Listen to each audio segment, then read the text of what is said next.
아멘. 할렐루야. 베들레헴이란 아주 조그마한 동네에 나오미란 한 여인이 살았는데 남편을 만나 두 아들을 낳았습니다. 엘리멜렉이란 남편을 만났고 말론과 기론이란 두 아들을 낳아서 다복하게 잘 살았습니다. 그런데 그 동네에, 그 도시에 기근이 심해서 양식을 구하기도 어려워졌고 소위 말하면 생계를 꾸려나가기가 어려운 상황에 이르렀습니다. 그래서 결국 결정을 하기를 그 옆 동네 모압으로 이사를 하기로, 이민을 가는 거죠. 그렇게 결정을 했습니다. 이유는 하나입니다. 먹고 살기 위해서. 두 자식을 키우며 살아야 되니 방법이 없는 거죠. 그래서 그 부부는 두 아들을 데리고 모압이라는 땅으로 이주를 합니다. 그곳에서 10년을 삽니다. 오랜 기간이죠. 10년을 사는 동안 그곳에서 아들 둘을 다 결혼을 시킵니다. 그 지역 모압의 여인들을 만나서 오르바, 루시란 이름을 가진 두 여인을 며느리로 맞이하고 결혼을 시키서 출가를 하죠. 가정을 이루게 만듭니다. 그렇게 잘 살아가다가 어느 날 갑자기 남편이 세상을 떠나고 이어서 두 아들도 차례로 세상을 떠나게 됩니다. 그의 남편 엘리멜렉, 그의 첫째 아들 말론, 둘째 아들 기론 다 세상을 떠나고 세 여자만 남게 되죠. 나오미란 이 나이 많은 여인과 참으로 척박하지 않습니까? 이 여인의 삶이. 자기 고향도 안 되고 이방에 먹고 살기 위해서 왔는데 남편도 잃고 두 아들도 잃고 그리고 이 두 며느리도 참 삶이 어렵죠. 그곳에서 만나 살다가 자식도 없습니다. 그 세 명의 과부가 사는 거죠. 어느 날 소식을 듣게 됩니다. 이 나오미가 하나님이 베들레헴 땅에 비를 내려주시고 양식을 허락하시고 살만하게 되었다는 소식을 듣게 되는 거죠. 나오미는 고민을 합니다. 여러분, 그때까지 사는 동안 또 얼마나 힘들었을까라는 생각을 하게 됩니다. 나오미가 남편도 일찍 보내고 부모로서 자식을 먼저 앞서 보낸 그 마음은 오죽했겠습니까? 그런데 그렇게 살아냈습니다. 그게 그 방법밖에 없었으니까. 그런데 고향에서 이 양식이 풍족해진다는 소식을 들으니까 작정을 하고 고향으로 돌아가기로 결심을 하고 두 며느리에게 우리가 베들레헴으로 돌아가자. 그래서 모압을 떠났습니다. 집을 나서서 이 두 며느리와 함께 길을 가다가 나오미가 생각을 정리를 한 거죠. 길을 가는 도중에 생각을 정리합니다. 내가 이 두 며느리를 데리고 베들레헴 땅에 가서 어떻게 살까? 결국 자기는 두 며느리가 있으니까 사는데 큰 어려움이 없겠죠. 두 며느리가 봉양을 해줄 거니까.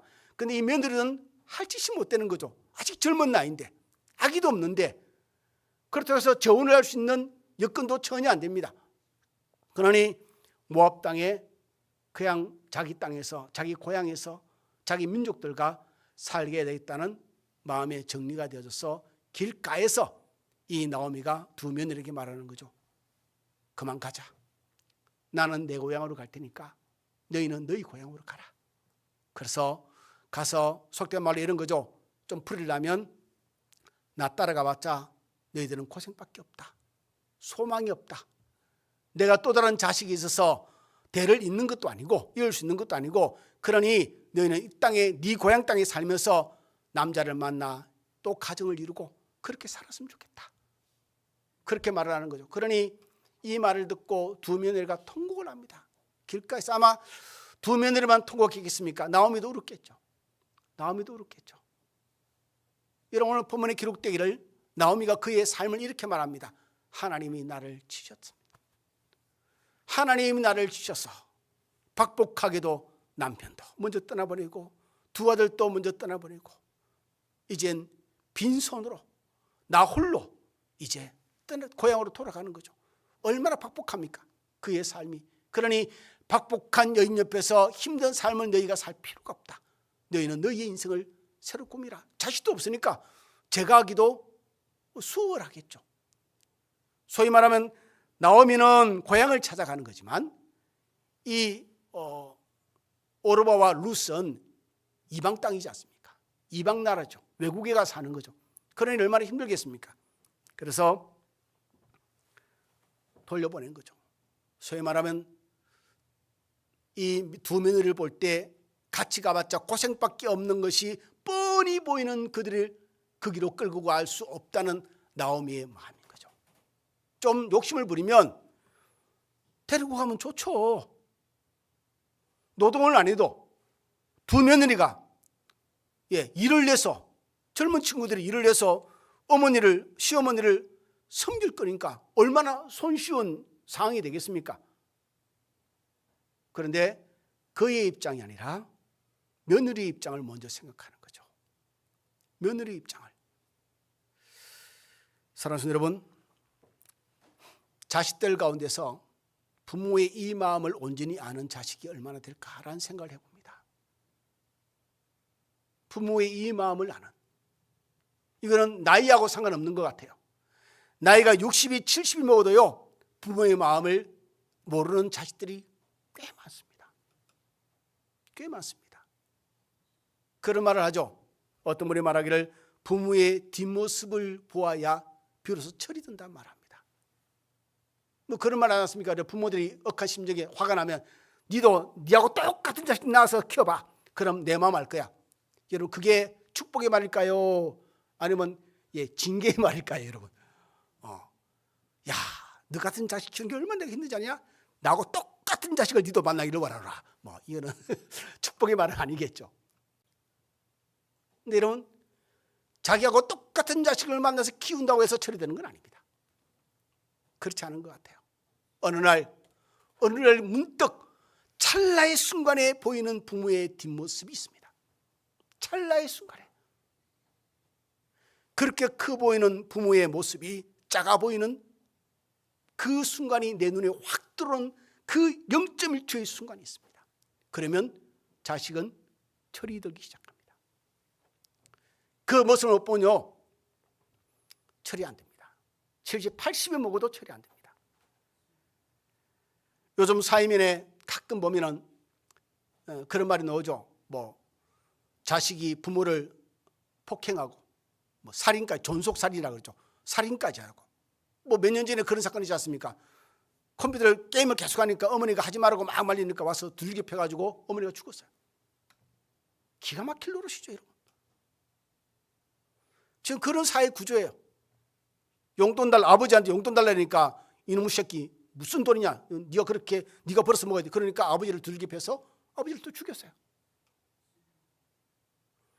부모를 폭행하는 자식이 꽤 많아졌습니다, 여러분. 근데 자식을 고소하는 부모는 없어요. 아이러니하게도. 자식을 고소하는 부모는 없습니다. 맞아서 온몸에 멍이 시퍼렇게 든데도 경찰서 가면 뭐라는 줄 아십니까? 선생님, 나 넘어져서 이래 된 거예요. 넘어진 거예요. 자식 뭐라 하지 마세요. 자식의 허물을 드러내고 싶지 않은 것이 부모의 마음이죠. 요즘 젊은 부모들은요, 자식 키우면 내 자식이 천재인 것 같아요. 할렐루야. 야, 이거 봐라, 야, 저것도 할 줄 아네. 야, 천재야, 천재.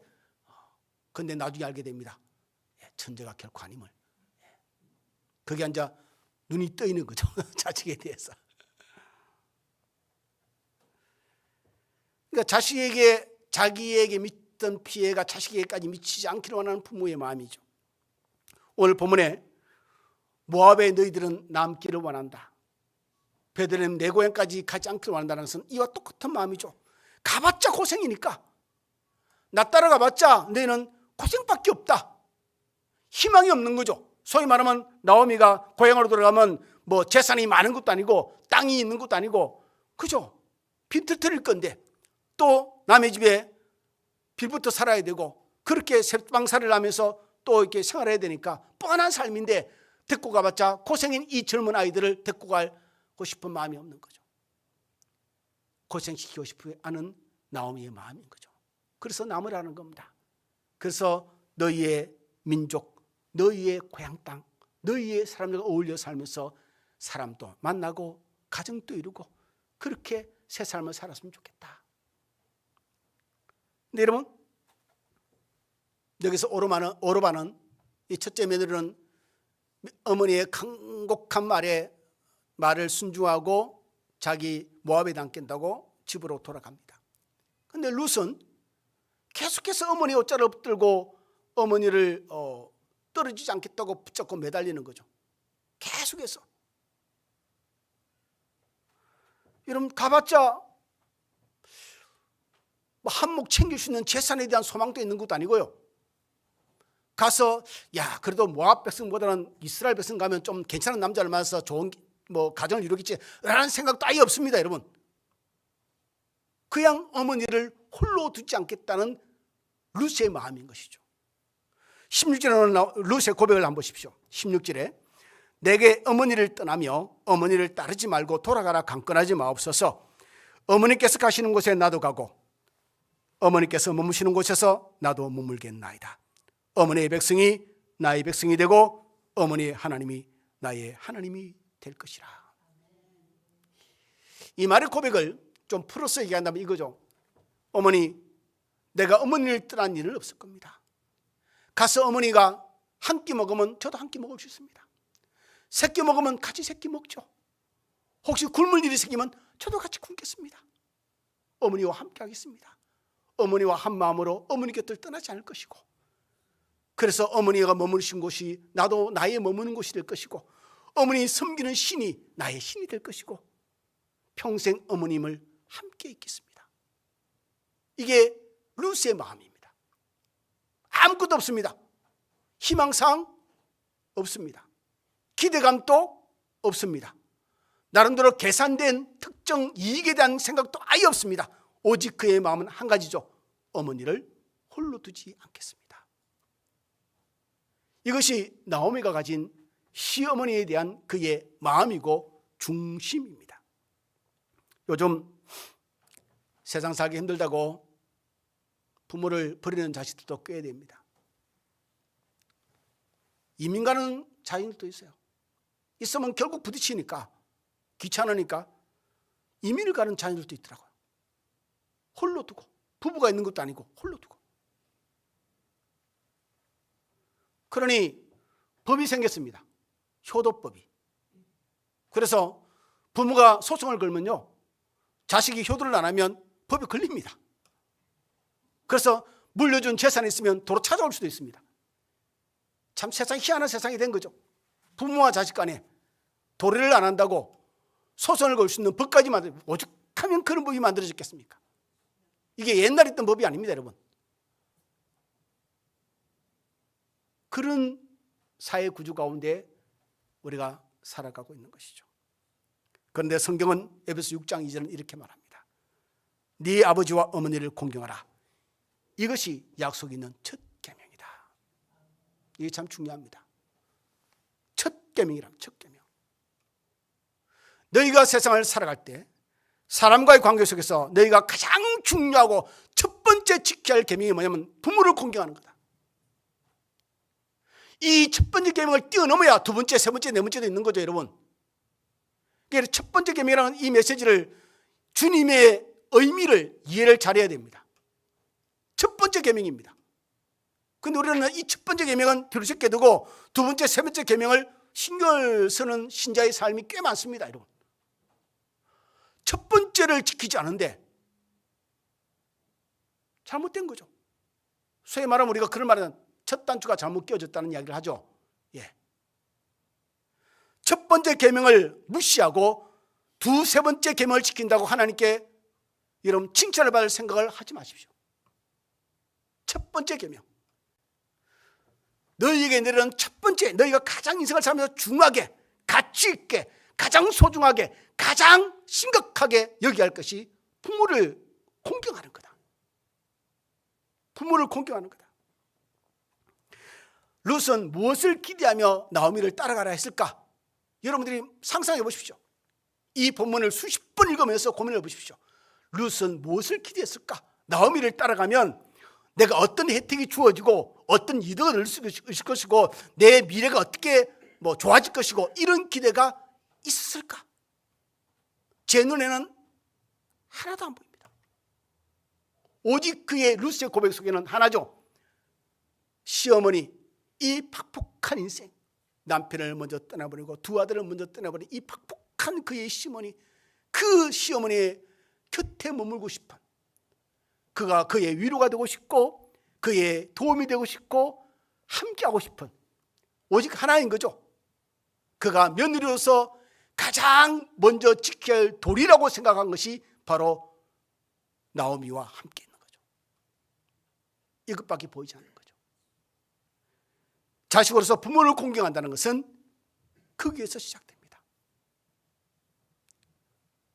그러니 루스 며느리로서 그가 어느 땅에 머물러야 되는 것은 중요하지 않습니다. 어머니가 머무는 곳에 그는 머무는 거죠. 어머니가 모압에 머문다면 모압에 머물 것이고 베들레헴에 머문다면 룻은 또한 그곳에 머물 것입니다.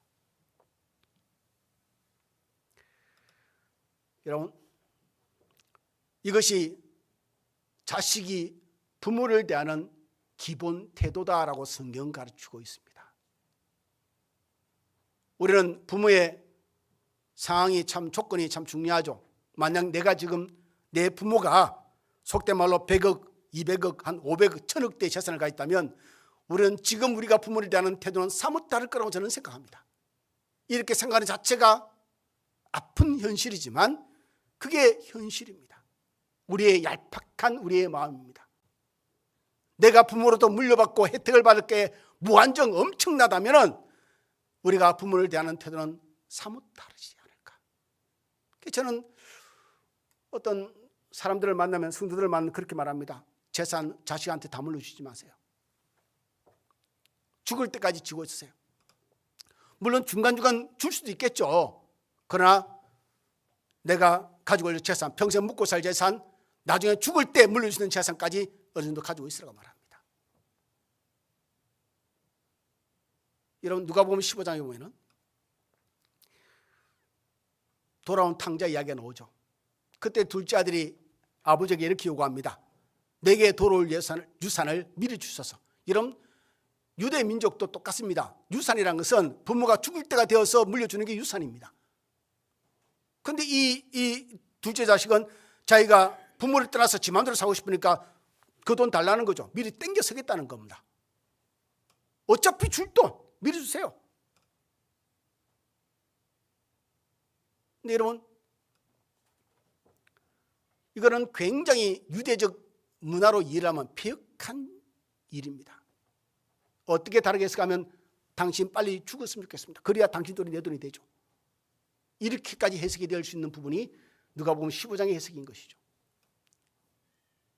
그래서 저는 끝까지 지고 있으라 그럽니다. 성도들한테 누구든지 간에. 뭐냐면 그래야 자식한테 아쉬운 소리 할 필요가 없기 때문에. 돈 때문에. 이런 부모가 자식한테 돈 때문에 아쉬운 소리 한다는 것이 얼마나 슬픈 일입니까? 슬픈 일입니까?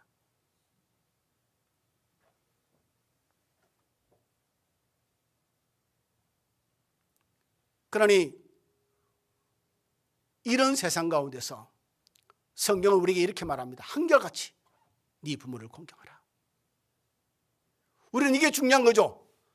돈 많은 부모, 건강한 부모, 그리고 능력 있는 부모, 그런 부모가 참 중요하다고 느낄 때가 있습니다. 소위 말하면 요즘 젊은 친구들 말하면 금수저죠. 금수저, 흙수저. 그 어떤 자식은 그런 말까지 하는 걸 들었습니다. 아버지, 어머니, 나에게 해준 게 뭐가 있냐고. 뭘 해주냐고. 키워준 것만으로도 감사하지 않습니까, 여러분? 키워준 것만으로도. 삶이 그렇게 힘들어도 그 자식 한 끼 굶기지 않겠다고 애를 썼던 부모의 과거에 대해서 여러분 무시하는 것이죠. 어떻게 살았는지, 그 자식들을 입히기 위해서 어떤 모멸과 자존심을 버리고 살았던 부모의 삶들을 우리는 무시하는 경우가 너무 많습니다. 이렇게 생각해야죠. 내가 지금 고생하는 것보다 그보다 3배, 4배 더 고생해서 나를 키웠다는 것. 세대가 그랬습니다. 세대가. 지금 젊은 부모들은 자식들 끼니 걱정 안 하잖아요. 우리를 키웠던 부모들은 자식끼리 걱정을 하며 살았습니다. 그렇게 키웠습니다. 어떻게 하면 내가 내 정말 온몸이 부서지더라도 자식 굶기지 않겠다는 그렇게 키웠던 세대가 있었고, 또 세대가 다 다르겠죠. 그러니 이 룻은 시어머니의 조건을 보고 따른 사람이 아닌 것이죠. 그냥 시어머니가 홀로 있는 것이 보기 좋지 않았고, 그것이 따르는 것이 옳은 일이라고 여겼고, 그렇게 또 하고 싶었고. 성경의 가르침은 분명합니다. 부모를 공경하는 부모에 대한 수식어가 아무것도 없습니다. 성경은 부자인 부모, 잘 배운 부모, 똑똑한 부모, 잘난 부모, 능력 있는 부모, 수식어가 아예 없습니다. 성경은 그냥 네 부모입니다. 네 부모, 네 부모를 공경하라. 네 부모를 공경하라. 에베소 6장 1절 3절에 성경이 이렇게 기록하고 있습니다. 자녀들아, 주 안에서 너희 부모님께 순종하라. 이것이 옳으니라. 네 아버지와 어머니를 공경하라. 이것은 약속 있는 첫 계명이니 이로써 네가 잘 되고 땅에서 장수하리라. 할렐루야. 그러니 부모가 가진 것이 없다고, 배운 것이 없다고 자식 앞에 서러움 당하는 위치에 선다는 것은 너무 슬픈 일입니다. 우리 자식들이 그러지 않기를 소망합니다. 우리 자식들이 그러지 않기를. 부모가 잘났다고 공경받을 자격이 있고, 돈이 많다고 공경받을 자격이 있고, 가진 게 없고, 그리고 못났다고, 나하고 생각이 다르다고 공경을 못 받을 그런 위치에 있다는 것은 어리석은 생각인 것이죠. 그러니 이렇게 되겠죠. 어떨 때는 내 부모가 나하고 마음이 잘 맞고, 그리고 또는 건강하고, 또는 돈이 많으면 즐겁게 공경을 하고 순종을 하고, 그런 조건들이 다 없어지면은 모른 척하고. 그럴 수 있지 않겠습니까, 여러분? 그럴 수 있지 않습니까? 여러분, 그 탤런트 전원주 씨라고 여러분 아시죠? 최근에 제가 내용을 들은 내용인데 그런 이야기를 했다더라고요. 어떨 때는 자식들을 보면 자식들이 자기를 볼 때 돈으로 보는 것 같다라는 이야기합니다. 참 서글픈 이야기죠. 그분 재산이 수백억이 있는 것도 아니고 한 3, 40억 있답니다. 근데 자식들이 자기를 볼 때 돈으로 본다는 거예요. 그 내용을 좀 들으니까 제가 볼 때는 전원주 씨도 잘못한 것 같아요. 그러니까 필요에 의해서 자기가 자식들을 부른답니다. 그래서 오면 청소 좀 해주고, 그리고 반찬도 사가지고 오면 갈 때마다 100만 원을 지어주는 거예요. 할렐루야. 여러분, 자식들이 집에 오면 100만 원씩이 아니라 할지라도 50만 원씩은 지어주기를. 그러니까 오면은 청소하고 돌아갈 때 100만 원, 반찬 사가지고 오면 돌아갈 때 100만 원. 그러니 어떨 때는 이렇지 않겠습니까, 여러분? 사람이 그런 마음이 아니는데 그냥 어머니 집에 와서 청소도 해주고 싶고, 또 반찬을 만들어 놓으면 생각나서 어머니 갖다 드리고 그럴 수 있잖아요. 근데 나중에 그게 돈으로 생각이 되는 거죠. 어떨 때는 만약에 100만 원을 안 줄 수도 있잖아요. 못 줄 수도 있잖아요. 깜빡 잃을 수도 있고. 그러면 자식들은 돌아갈 때 어떻게 하십니까? 어머니가 잊었나? 왜 안 주시지? 삐졌나? 내가 뭘 잘못했지? 온갖 상상 속에 들어갑니다. 그러다가 만약에 전화를 했는데 자식들이 이렇게 대답을 해요. 어머니, 이번 주는 제가 못 갈 것 같아요. 그러면 어머니는 그렇게 생각하겠죠. 이놈들이 지난주에 내가 돈을 안 줬다고 삐졌나? 그런 관계가 되는 거죠. 부모와 자식 사이에 돈이 존재합니다. 그 돈에 의해서 서로에 대한 태도와 정의가 달라지는 것이죠.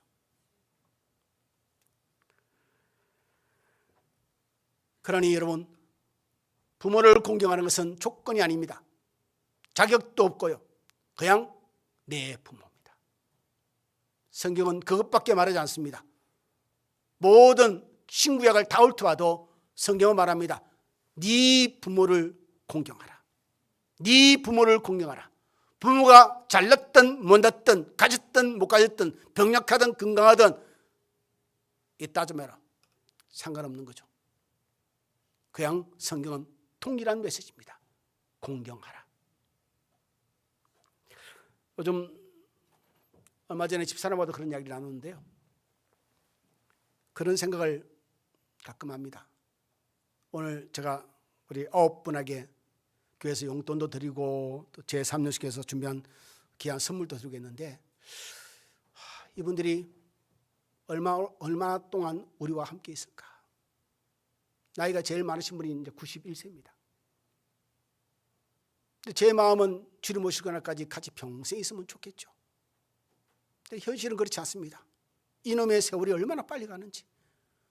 2024년 시작한 지 벌써 지금 4개월이 지났고 5월달 접어들었습니다. 금방 7월달, 금방 10월달, 또 성탄절 하면 또 한 해 또 가겠죠. 무슨 말씀을 드리고 싶냐면, 우리의 부모는 영원히 내 곁에, 우리 곁에 있지 않습니다. 나이와 상관없이요. 나이가 90이 되었기 때문에 곧 떠날 것이고 70이 되었기 때문에 좀 더 있겠지라는 생각은 우리의 어리석은 판단인 거죠. 떠날 때는 순서가 없죠.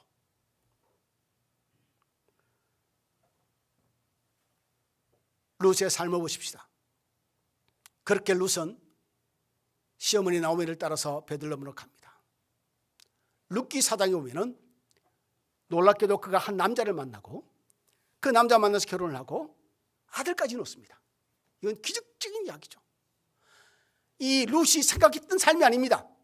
예상했던 삶도 아니고요, 기대했던 삶도 아닙니다. 그냥 해프닝, 일어난 일입니다.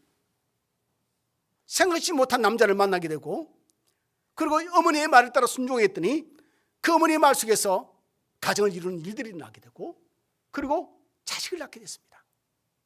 동네 사람들이 나오미에게 이렇게 말합니다. 여러분 4장 15절 보면 이렇게 기록되어 있습니다. 이는 네 생명의 회복자이며 네 노년의 복량자라. 곧 너를 사랑하며 7 아들보다 귀한 네 며느리가 낳은 자로다 하니라. 할렐루야. 그러니까 사람들이 말합니다. 룻에 대해서 사람들이 말하기를, 그 어머니에게, 시어머니에게, 나오미에게 말해요. 나오미야, 이 룻은 네가 낳은 7 아들보다 더 귀하다. 7 아들보다. 며느리임에도, 딸도 아닙니다. 며느리임에도 불구하고 아들보다 더 귀하다고 사람들이, 주위 동네 사람들이 칭송을 합니다. 그 아들이 누군지 아십니까? 그 아들 이름이 오벳입니다. 오벳은 이새의 아버지죠. 이새는 다윗의 아버지입니다. 그러니 룻을 통해서 다윗이 태어납니다. 할렐루야. 다윗의 정조모가 모압입니다. 모압. 정조모가 룻인데 그의 고향이 모압인 거죠. 이방인입니다. 그런데 이방 여인임에도 불구하고 성경의 족보에 오르게 됩니다. 놀라운 축복이죠. 영광스러움입니다. 그리고 다윗의 그 대를 통해서 세상의 구원자 예수께서 이 땅에 오시는 영광스러운 축복까지 누리게 되는 것이죠. 오직 룻은 하나만 생각했습니다. 결과도 과정도 그리고 기대감도 없이 그냥 어머니를 내가 지켜야 되겠다, 섬겨야 되겠다, 복양해야 되겠다, 이 옳은 진리 하나, 옳은 선택 하나만 가지고 생각하고 따랐습니다. 여러분 신명기 5장 16절에 기록되기를 이렇게 기록하고 있습니다. 너는 네 하나님 여호와께서 명령한 대로 네 부모를 공경하라. 그리하면 네 하나님 여호와가 내게 준 땅에서 내 생명이 길고 복을 누리리라. 부모가 부모의 도리를 다하고 자식이 자식의 도리를 다한다면 그보다 더 아름다운 가정이 어디 있겠습니까? 부모가 부모로서 자식을 믿음 가운데 양육하고 그런 말들 하기도 합니다. 난 자식에게 줄 게 없어요. 물려줄게. 왜 여러분 돈만 물려줄 거라고 생각하는지 가끔 저는 이해 안 될 때가 있습니다. 돈보다 귀한 게 얼마나 많은데요. 돈만 물려주고 유산이라고 생각한다면 우리가 아직까지 미성숙한 겁니다. 어떻게 보면은 세상적으로 볼 때 그만큼 자식에게 주고 싶은 부모의 마음이겠지만 진짜 중요한 것은 돈이 아닌 것이죠. 돈은 자식이 더 많이 벌 수 있습니다. 할렐루야. 안 믿는 거예요. 여러분처럼 계속 가난하게 살았으면 좋겠습니까? 자식은 여러분보다 10배, 100배 돈을 더 많이 벌 수 있습니다. 할렐루야. 네. 그러니 그거는 자식에게 넘겨주고 정말 자식에게 줘야 할 것들이 우리 안에 얼마나 많은데요. 사실 나오미의 가정을 보면 너무 박하죠. 너무 힘든 가정입니다. 남편이 죽고 아들도 떠나버리고 3명의 과부가 함께 사는 게 어찌 아름다워 보이겠습니까? 소망이 없는 가정이죠. 오죽하면 나오미가 며느리한테 그런 말을 했겠습니까? 여호와께서 나를 치셨다. 그런 고백을 했겠습니까? 그런데 그 소망이 없는 가정 가운데 나오미가 룻을 아끼고 룻이 나오미를 아끼는 그 아름다운 만남 속에서 하나님의 꽃이 피고 열매가 열리게 되는 것이죠. 저는 목사로서 여러분이 그런 가정이 이루어지기를 소망을 합니다. 정말 부모는 자식을 먼저 배려하고 아끼는 마음이 있고, 그리고 자식은 또한 부모를 그렇게 공경하고 섬기는 마음 가운데 살아간다면 하나님이 그 가정을 복되게 하지 않겠습니까? 축복하지 않겠습니까? 그 아름다운 가정을 이루는 저와 여러분 되기를 주님으로 축원을 드립니다. 기도하겠습니다.